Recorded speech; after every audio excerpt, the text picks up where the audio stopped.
Gold, trusted gold buyers. మీరు తాకట్టు పెట్టిన బంగారాన్ని విడిపించి ఈ రోజు ఉన్న మార్కెట్ ధరకు కొనబడను. నేను మీ anchor Shobha. Welcome to iDream Media. ఈరోజు మన ముందున్న guest Bigg Boss season 9 contestant Ramu Rathod వాళ్ళ బ్రదర్ కిరణ్ ఉన్నాడు. ఆయనతో మాట్లాడి వాళ్ళ హోమ్ టూర్ రీసెంట్గా మనోడు ఇల్లు మొత్తం కన్స్ట్రక్షన్ చేయడం జరిగింది. ఆ ఇల్లు ఎలా ఉంది, మనోడికి వచ్చిన అవార్డ్స్ అండ్ మన ఫ్యామిలీ గురించి మనతో మాట్లాడడానికి వాళ్ళ బ్రదర్ కిరణ్ ఉన్నాడు. ఆయనతో మాట్లాడి మనకు తెలియని విషయాలు తెలుసుకునే ప్రయత్నం అయితే చేద్దాం. బ్రో కిరణ్, ఎలా ఉన్నా? బాగున్నారా? మొత్తం నీదే ఆటో నాదే. నీ ఆటో మీద ఫుల్ ప్రమోషన్? అవునన్నా, అంటే నా ఆటో మీద నేను ఆటో డ్రైవర్ కదా, ప్రతి ఒక్కరికి బ్రదర్ అంటే చాలా ఇష్టం అన్నమాట. ప్రతి ఒక్కరు ఈ బిగ్ బాస్ లో పోయినాక వాళ్ళకి బాగా ఇదైపోయింది, చూడడం ఎక్కువైపోయింది. ఈ ప్లానింగ్ అంతా రాముదే. ఈ ప్లాన్ లో నేను వెనక అవడం అంటే అతను చెప్పి నాకు ఈ ఫొటోస్ విజువల్స్ నాకు పంపేవాడు. నాకు ఈ విజువల్స్ కావాలి, ఇలా ఉండాలి, నాకు ఇలా ఉండాలి, ఇలా అయితే నాకు అమ్మ నాన్నలకు బెస్ట్ అవుతుంది. ఎందుకంటే వాళ్ళకి మంచి ఇల్లు కట్టియాలని చెప్పేసి నేను అనుకున్నా. ఆ ఇల్లుని నేను సెలెక్షన్ చేస్తాను, నువ్వు ఆ సెలెక్షన్ ని బట్టి నువ్వు ఇక్కడ కట్టించేయాలి వాళ్ళకి అని చెప్పేసి ఆయన పంపించే అన్ని విజువల్స్ కి నేను ఇక్కడ సేమ్ ట్రిక్ తీసుకున్నాను, సేమ్ ప్లాన్ తీసుకున్నాను. ఎలా ఉంది బ్రో గేమ్? గేమ్ బాగానే ఉంది అన్న, పర్లేదు, మంచిగా ఆడుతున్నారు. ఇంకా బాగా ఆడాలి, ఇంకా బాగా ఆడి ప్రతి ఒక్కరు సైలెంట్ ఉంటుంది కదా, సైలెంట్ కాకుండా నువ్వు పాయింట్ ని పట్టుకొని నీ పాయింట్ నుంచి వెళ్ళి నువ్వు గెలవాలనే హోప్ ఒకటి పెట్టుకుంటే చాలు. నువ్వు గెలవాలనే హోప్ ఒకటి పెట్టుకోవాలి, పాయింట్ టు పాయింట్ మాట్లాడాలి, అంతే. మీ తమ్ముడు బయట ఎంత సైలెంటా మాట్లాడ్డా? బయట సైలెంటే, మరి అంత సైలెంట్ ఏం కాదు, బాగానే. అంటే పాయింట్ని బట్టి, అంటే ఉద్దేశాన్ని బట్టి మాట్లాడతాడు. అతను లోపల ఉన్న మనసుని బట్టి మాట్లాడతాడు. అంటే అతను చెడు అనేది చూడడు, మంచిగా చూడడు. అంటే అతను ప్రతి ఒక్కరికి గమనిస్తుంటాడు. అంటే మాట అనేది అవతల వాళ్ళకి అర్థం కావాలి, అలాంటి మాటలే మాట్లాడతాడు. అంటే అర్థం కావాలి, అర్థమయ్యే మాటలే మాట్లాడతారు. కానీ వాళ్ళ దగ్గర నెగిటివ్ పాజిటివ్ అలాంటిది ఏమి ఉండదు. అతను ట్రై చేసే కాడికైతే మంచిగానే మాట్లాడతాడు ప్రతి ఒక్కరి దగ్గర. ఈ అవార్డ్స్ ఇవన్నీ ఎప్పుడు వచ్చో తెలుసా? ఈ అవార్డ్స్ ఇది జనవరిలో వచ్చింది ఒకటి, మామూలుగా ఈ మధ్యలో వచ్చింది వివేకానంద అని. మిగతావన్నీ చిన్న అవార్డ్సే వచ్చాయి బాగా. అది స్టార్ మా ఐ లవ్ యూ అమ్మ, అంత ఫ్యామిలీ అన్నది. 21 మెంబర్స్ మేము, చిన్న పిల్లలతో సహా 21 మెంబర్స్. అంటే మా 5 ఫ్యామిలీ, అంటే మా అమ్మనాలకి 5గురం, మేము 5గురం. దాంట్లో అందరం కలిస్తే 21 మెంబర్స్. 21. మీరు జీన్స్ ప్రోగ్రామ్కి వెళ్ళాలా? ఈ ప్రోగ్రామ్కి వెళ్ళారు? అవునా? మీరు గెలుస్తారా? బిగ్ బాస్ లో వెళ్తే బిగ్ బాస్ కూడా గెలుస్తావా మనం? నాకు తెలుసు. అంటే అమ్మ తమ్ముడికి ఇద్దరికి ఎంట్రీ ఉండాలి లోపల, సర్ప్రైజ్ అనమాట. మేమందరం తర్వాత వెళ్ళి వీళ్ళకి సర్ప్రైజ్ ఇవ్వడం.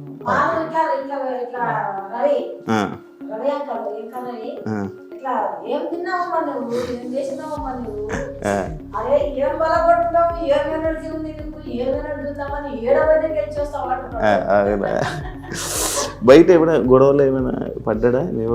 బయట పడ్డా ఏదైనా భయపడతాడు. ఆ గొడవలు అంటే అతనికి నచ్చదు, అస్సలకే నచ్చదు. ఈ బిగ్ బాస్ లోనే అసలు అతనికి నచ్చట్లేదు. అంటే అందరితోనూ ప్రేమతో ఉండాలి. అంటే ఈయన మనస్తత్వం అలాంటిదే. అంటే నేను ప్రేమతో ఉండాలి, ప్రతి ఒక్కరు ఏదైనా హెల్ప్ అడిగినా కూడా హెల్ప్ చేసేస్తాడు అనమాట, త్వరగా చేసేస్తాడు. ఈయనకు ఎమోషనల్ కానీ సెంటిమెంట్స్ కానీ ఏముండదు. ఇప్పుడు ఈయనకి తిట్టడం కానీ ఈయనకి బాధనే, తిట్టడం అంటే ఈయనకు బాధనే. అంటే అవతల వాళ్ళకి సఫర్ చేయొద్దు, నేను ఇబ్బంది పెట్టద్దు. నేను బాధపడ్డా పర్లేదు, అవతల వాళ్ళకి నేను బాధ పెట్టొద్దు అనే కాన్ఫిడెన్స్ ఎక్కువ ఉంటుంది అతని మైండ్ లో. దేవుడు కదా, సపరేట్ పెట్టించుకున్నారా? ఇంకా ఏం చేయలేదు, ఇంకా స్టార్ట్ అవ్వాలి. ఇక బ్రదర్ వచ్చినాకనే అన్ని స్టార్ట్ చేద్దాం అన్నట్టు అనుకుంటున్నాం. ఇంటీరియర్ డిజైన్ మొత్తం ఇది కబోర్డ్స్, అన్ని ఈ కబోర్డ్స్ పైన పిఓపి, ఈ గ్లాసెస్ కూడా అన్ని మొన్ననే అన్ని చేయించుకున్నాం అన్నమాట. ఇది బ్లాక్ గా ఉన్నాయి. బ్లాక్ బాగుంటుంది అని చెప్పేసి బ్లాక్ వేయించుకున్నాం. ఈ లోపల ఉన్నవి ఏమి కనిపించకూడదా?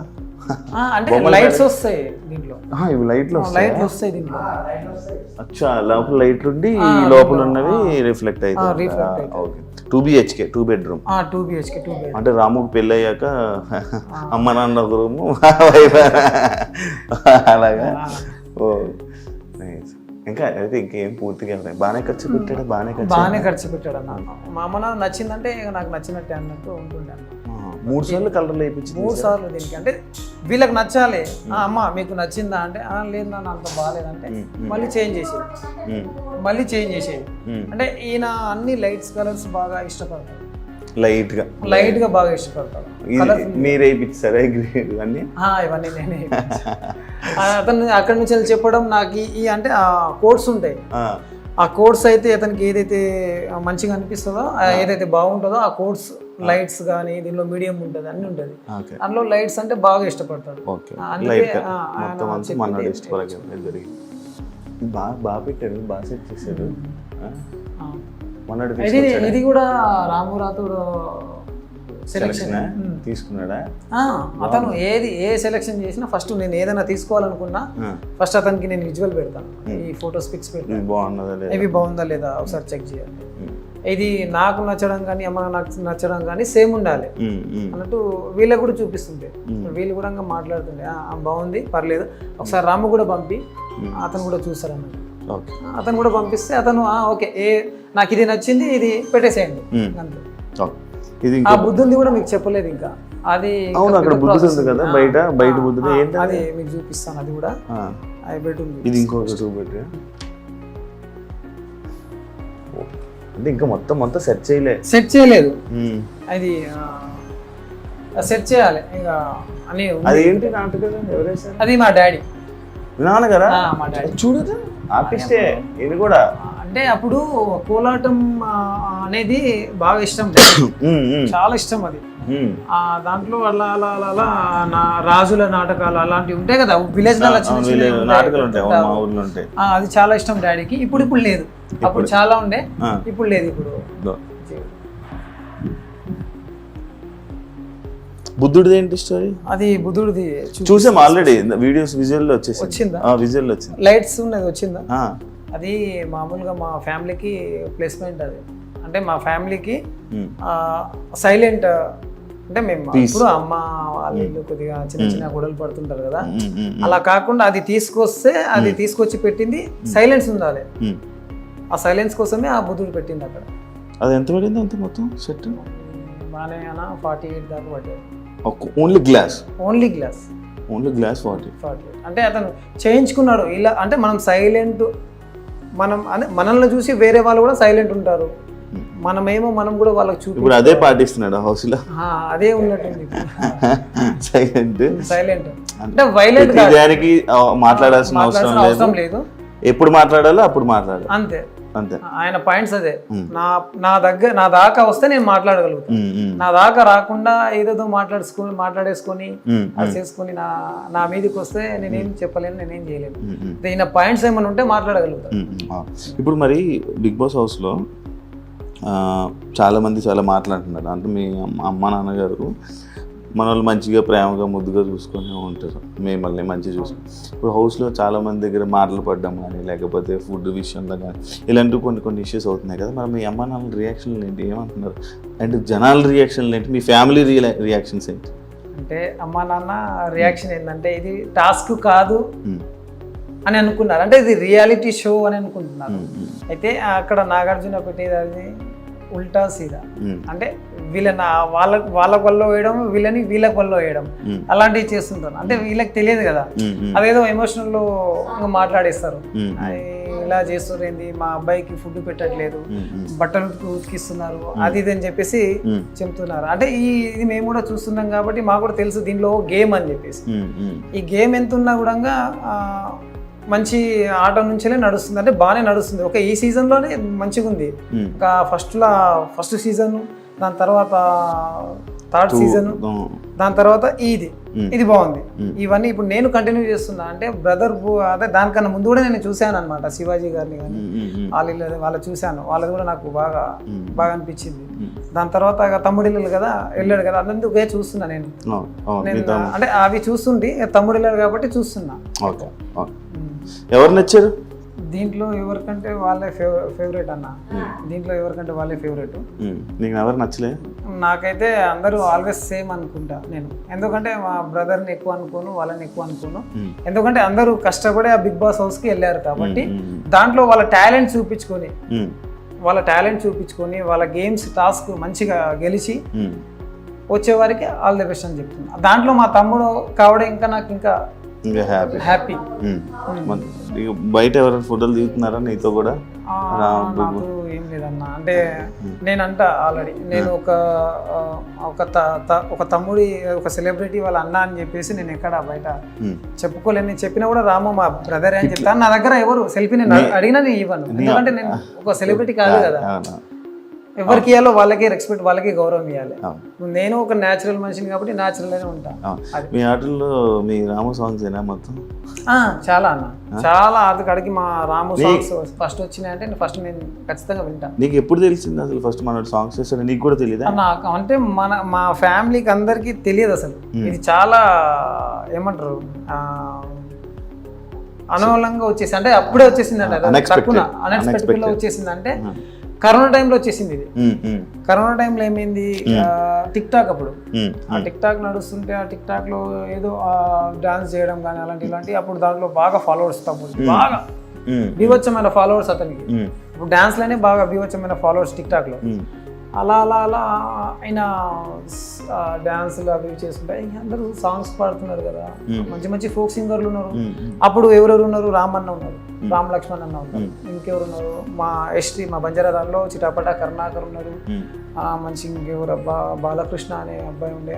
వీళ్ళందరూ మంచి సాంగ్స్ సింగర్స్, మంచి మంచి సాంగ్స్ వస్తుండే. ఇవన్నీ వింటుండే మనోనికి. ఇది బాగా ఏదంటే అమ్మా నాన్న, అది ఈయన రాంబాబు పాడిన పాట ఒకటి ఉంటుంది, అమ్మా నాన్న గురించి పాడింది ఉంటుంది. అది చాలా ఎమోషనల్ మా బ్రదర్కి, చాలా అంటే చాలా ఎమోషనల్.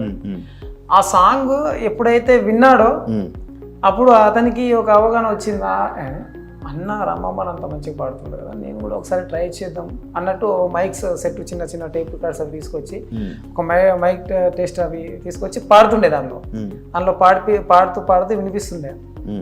అలా టిక్ టాక్ లో చేయడం మొదలుపెట్టిన. అంటే జిల్లాల పేర్లు రాసి పాడడం కానీ ఇవన్నీ చేస్తే ప్రతి ఒక్క వారు సపోర్ట్ బాగా చేసేవారు అనమాట. రాము నువ్వు బాగానే పాడుతున్నావు, పర్వాలేదు, ఖచ్చితంగా నువ్వు ట్రై చేస్తే నీకు ఏదైనా ఒక దారి దొరుకుతుంది, నువ్వు చెయ్యి అని చెప్పేసి ప్రతి ఒక్క జిల్లాల పేరు పాడితే ప్రతి ఒక్క జిల్లాల పేరు పాడేసింది. అన్ని వాయిస్ గీస్ మంచిగా ఉంది, పర్వాలేదు, ఒకసారి నువ్వు ఫోక్ లో కూడా ట్రై చేయొచ్చు కదా అని చెప్పేసి ఎవరో 10-15 మంది దాకా అన్నారనమాట ఆ కామెంట్ లో. తమ్ముడికి ఆ ప్లానింగ్ వచ్చింది కానీ అది ఉపయోగించుకోలేదు. అంటే అప్పుడు ఉపయోగించుకోలేదు అనమాట. అంటే ఇవన్నీ తెలియదు కదా, ఫోక్ ఇండస్ట్రీ తెలియదు. ఇక ఫోక్ ఇండస్ట్రీ తెలియాలంటే ప్రతి ఒక్కరినన్నా ఖచ్చితంగా మీట్ అవ్వాల్సిందే. ఒకరు పరిచయం ఉంటే దాంతో ఒకరికొకరు పరిచయం అవుతారు. ఇతనికి అంత టచ్ లో ఎవరు లేరు. దాంతో మామూలుగా నాగర్ కర్నూలులో అలా వాళ్ళ ఫ్రెండ్స్ తోని అలా ఒక 2-3 సాంగ్స్ తీశాడు. సొమ్మసిల్లి పోతూనే వచ్చిన రాములమ్మ అదొకటి తీశారు. అక్కడ అదే మామూలుగా ఇటు సైడే తీశాడు అనమాట. అది హైదరాబాద్ దాకా వెళ్ళలేదు. దాని తర్వాత ఇతనికి ఒక ప్లానింగ్ వచ్చింది. ఆ ప్లానింగ్ లో ఏమైందంటే కరోనా వచ్చేసింది. కోవిడ్ లో ప్రాబ్లం అయిపోయింది మా డాడీకి, నాకు, మా బ్రదర్కి, మా వదినమ్మకి, మా నలుగురికి కోవిడ్ వచ్చేసింది. స్టార్టింగ్ కోవిడ్ వచ్చేసింది. అప్పుడు నేను ఒక కంపెనీలో ట్రాక్టర్ డ్రైవర్ నేను. అప్పుడు అలా నేను కంపెనీకి వస్తున్నా, ఈ కరోనా ఉంది జాగ్రత్త అంటా కూడా నేను ఇక మనకు తినాలంటే అది కావాలంటే ఇప్పుడు బ్రదర్ కష్టపడుతున్నారు, మేము కూడా కష్టపడుతున్నాం.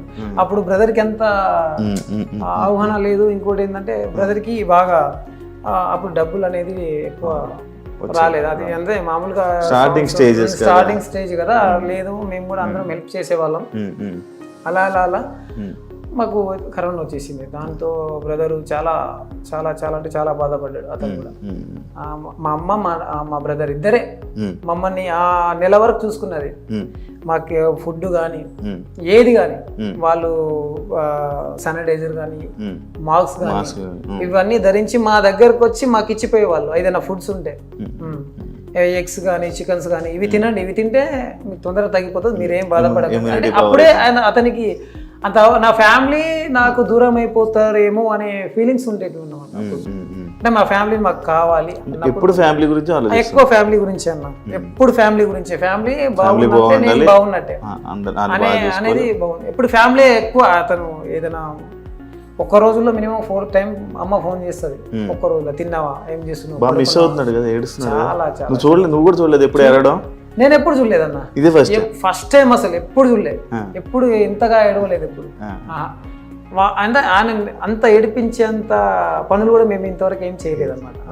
ఆయన హ్యాపీ, ఎప్పుడు చూసినా హ్యాపీ ఉంటుంది. ఎప్పుడు ఉంటదన్న కొద్దిగా ఇంకా ఇప్పుడు స్టార్టింగ్ స్టెప్ కదా. మీకు అయిపోయింది? నాకు అయిపోయింది అన్న. ఇద్దరు పిల్లలు? నాకు 2 పిల్లలు, ఒక పాప ఒక బాబు. అక్కకి అక్క కూడా బాగానే ఉంది. అక్కకు కూడా ఒక పాప ఒక బాబు. అక్క ఒక పాప ఒక బాబు. చెల్లి కూడా అయిపోయింది. చెల్లి 2 పాపలు ఒక బాబు. వాళ్ళ వైఫ్, మా వైఫ్ అక్కడ టీ పెడుతున్నారు మన కోసం. ఈ ఆటో మీదనా ఇంకా ఎక్కడెక్కడ పోస్టులు వేయించావు మొత్తం? అన్న నేను ఆటో మీద అతనికి ఉన్న అభిమానులు నాకే ఫోన్ చేసేవారు అనమాట. రాముది ఒక గ్రూప్ ఉంది అనమాట. ఇప్పుడు బిగ్ బాస్ గురించి గ్రూప్ ఒకటి ఫ్యాన్స్ చేశారు, అందులో నన్ను అడ్మిషన్ చేశారు. అది ఎక్కువ నాకైతే అసలు నేనే షాక్ అయినా. అందులో నన్నే అడ్మిట్ చేశారు. కొత్తగా ఉంది అసలు. ఏందన్న అడ్మిట్ చేశారంటే ఓట్లు ఉంటాయని తెలుసు కానీ గ్రూప్ వైజ్ గా ఉంటాయని నాకు తెలియదు అని చెప్పారు. అడ్మిట్ చేసి నన్ను అడిగారు, అన్న ఖచ్చితంగా మేము తోడుంటాం, రాము రాథోడ్కి బిగ్గా ఫ్యాన్స్ ఉన్నాం మేము. మినిమం ఒక 4-5 వేల మంది దాకున్నాం. దాంట్లో మీరు కూడా మా గ్రూప్లో యాడ్ కావడం చాలా మంచిది. మేము కూడా ప్రతి ఒక్క గ్రూప్లలో పెడతాము, అందరికీ చెప్తాము. ఎందుకంటే రాము మంచోడు కాబట్టి మాకు తెలుసు. మేము ఫ్యాన్ వైజ్గా మేము ఎప్పుడు ఆయన సాంగ్ కానీ ఎప్పుడు విలేజ్లలో కానీ వస్తుంటే పోతుంటే చూస్తుంటాం, మాట్లాడుతుంటాం. అతను ఫ్రాంక్గా మంచిగానే ఉంటాడు కాబట్టి అతనికి మేము అందరం సపోర్ట్ ఉన్నాం. మీరు కూడా సపోర్ట్ మీరు ఇంకా అతనికి బాగా సపోర్ట్ చేస్తున్నారు కాబట్టి అతని ద్వారా మీ ద్వారా మేము కూడా చేస్తుంటాం. మాకు వనపర్తి కొన్ని పోస్టర్లు పంపించండి, మేము కూడా సపోర్ట్ చేస్తాము. అలా నాగర్ కర్నూలు, అలా దేవరకొండ, అలా జడ్చెల్ల, అలా మహబూబ్ నగర్, ఇలా అన్ని జిల్లాల్లో పంపించాను అనమాట. ఇప్పుడు నేను స్టేజ్ మీదకి పిలుస్తాను యాక్చువల్లీ నాకు సార్ ఏం చెప్తాను? నేను చెప్తా బ్రదర్కి ఒకటే, ఏంటంటే నువ్వు